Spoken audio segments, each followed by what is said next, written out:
পশ্চিমবঙ্গে শিক্ষাক্ষেত্রে ৬৯,০০০ কোটি টাকা, এমনই এক আপডেট সামনে এলো। তো চলো সেই আপডেটটা দেখে নেওয়া যাক। শিক্ষাক্ষেত্রে অসাধারণ সাফল্য তুলে ধরে রাজ্যের সমস্ত ছাত্রছাত্রী, অভিভাবক, শিক্ষক শিক্ষিকাদের স্টুডেন্টস ডে তথা স্টুডেন্টস উইকের সূচনায় শুভেচ্ছা জানিয়েছেন মুখ্যমন্ত্রী মমতা বন্দ্যোপাধ্যায়।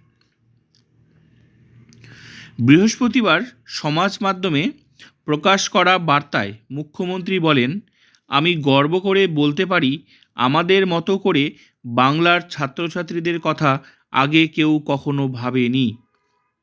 আগামী দিনেও যে কোনো দরকারে আমি আমার ছাত্রছাত্রীদের পাশে থাকব।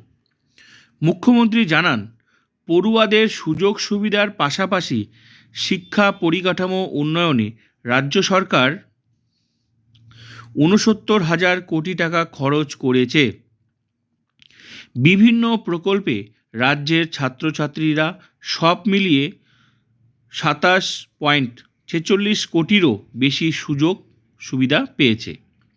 রাজ্যের খরচ হয়েছে ৫৯,০০০ কোটি টাকা।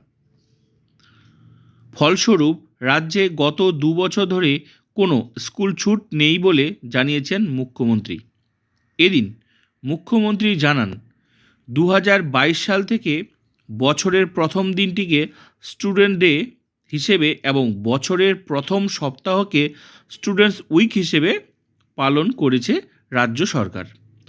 তার কথায়, বছরের প্রথম ৬০টি দিন আমরা আমাদের ছাত্রছাত্রীদের জন্য উৎসর্গ করছি।